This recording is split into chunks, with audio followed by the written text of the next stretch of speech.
Because they set Zionistic Christianity as the criterion in every period of history, they look for signs from the Old Testament and the New Testament to say that now is the end of time. Each time they had an opposite front, they introduced that side as evil. Naturally, they considered themselves the righteous front. And this evil front has changed over time. There were once communists. Prior to that, it was the Nazi Germany. That is, Hitler was a symbol of Dajjal, the antichrist. Later, they introduced the Gorbachev of Soviet as a symbol of the Antichrist. Because of the birthmark on his forehead, they said that he has the sign of the Antichrist on his forehead. It came to the period when they slowly related apocalypticism to Islam. So they introduced Muslims as a symbol of evil and a symbol of Dajjal. However, from the middle of the first decade of the new century, 2005 onwards, we see that they imply to a particular person as their Antichrist. They are slowly turning the matter towards the 12th Imam of the Shia Islam. That is, if they talked about Mahdi beforehand, now they openly say the 12th Imam, and they directly relate him to Iran and its nuclear program. And they create a connection between Iran's nuclear program and Shia Mahdiism. They propagate that the Iranians seek nuclear weapons for their apocalyptic plans. They indoctrinate this to public opinion. They make the two look equivalent. Later, we reach the time of the emergence of Takfiri movements in the Middle East, such as ISIS. Now, they show ISIS equal to Iran. The people of the world did not know the difference between Muslims, so they dislike them all. They think they are all the same.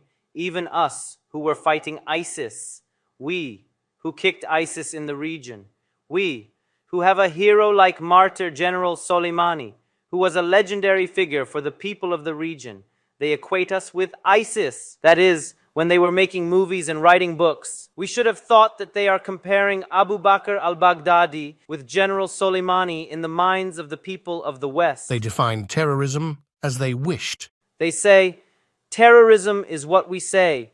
You call him a hero? For you, followers of Antichrist, he is a hero. But for us, the righteous side, he is an anti-hero. As we removed al-Baghdadi, we assassinated General Soleimani. That's how they shape the Western public opinion. And they do this gradually. America is home to evangelicals. They create a mental image for the people of the world. They create perception. They are in USA, but the people of the whole world are their audience. Hollywood movies are not made only for Americans. All the people of the world watch them. Their new Antichrist and his army are Muslims now. Interestingly, this idea has an example in the real world, ISIS. And it was introduced as those who are fighting for the Mahdi in the Western media. Look how complex it is. Then they introduce Iran beside ISIS. Assume a triangle. One side of it is Iran as a threat to Israel. Israel is the promised land. They believe that Messiah will appear there, right?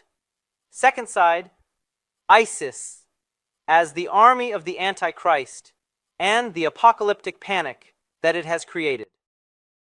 Notice that the evangelicals are all around this triangle, and the third side, the Holy Land that is controlled by Israel, implying that among all the Muslims, the army of the Antichrist, a stronghold is made in the Holy Lands, in the hands of Israel. See in what atmosphere they trap the mind. So people of the world see both ISIS, which became the symbol of Muslims and those awaiting the Mahdi, and Iran, which threatens Israel, in one package, as the same while we, Iranians ourselves, fought with ISIS and defeated them in the region. Movies made, novels written in advance, several conferences and discussions, that this army is awaiting the appearance of Mahdi. Now people ask, who is he? They explain. You see them introducing Imam Zaman as the Antichrist. In their prophecies, they have a Messiah and an Antichrist who is also referred to as the Dajjal. And they adapt the signs. In their own analysis, they see the emergence to be close. Therefore, they came to the conclusion that the feeling of the public opinion of the world should be completely against Imam Zaman before his reappearance. And they try to create a negative perception of this issue in the minds. They made a movie named X-Men, a film series about superheroes. Is X-Men a film series? Yes. One of its parts is called Apocalypse Well. The movie tells the story of a creature that is alive. but in sleep. He has been sleeping underground, in a cistern, a hypogem. He lives and sleeps there. He has been dormant in an Islamic country for a long time and wakes up and returns in the end of time. Have you watched Joel Richardson's show? Yes. During an appearance on the Fox News with Glenn Beck, he made a statement, "The Mahdi of the Shias is hidden in a pit and will emerge." First of all, hiding in a pit is entirely false. We don't have any hadith, either weak or strong, in Shia or Sunni sources that support this statement. It's not mentioned even in fabricated hadiths. So, they have made a false claim here.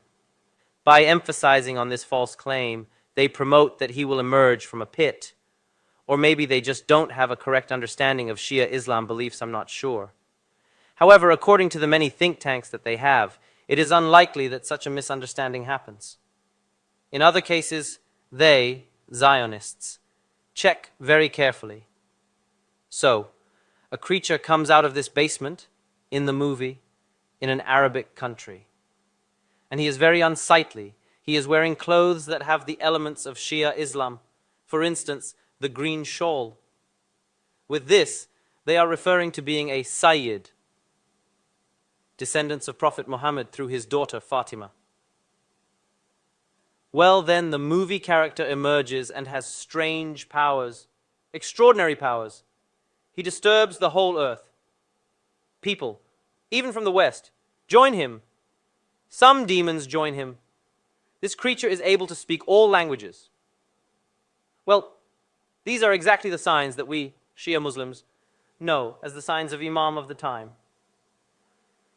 There are hadiths saying that if you want to recognize the infallible Imam, one of the signs is that he can speak all languages. At the beginning of the movie, we see the creature waking up, indicating that he has been alive for all these years. Interestingly, they use the word return for the coming of our 12th Imam. Return, not just emerging for the first time. In one of his own statements, Richardson claims that he is alive. Then a question arises for his audience. How can a human live for 1,000 years? He says, with evil powers, not possible. Let's see the beginning of the movie. Imagine how will a Western audience who doesn't know enough about Islam feel when they watch this movie. He emerges in Egypt, in the movie. In an Islamic country. Well, see the elements and codes. The green shawl around his neck. Yes. He is so ugly. It's just the beginning of the movie. It gets more notable later. Let me make a point here. In the prophecies of the evangelicals, one of the signs of the antichrist is cutting heads off. As an audience, we should recognize the character in this movie. What does this character do when he wakes up from his long sleep and emerges from under the ground? You can see his first action at this moment in the movie.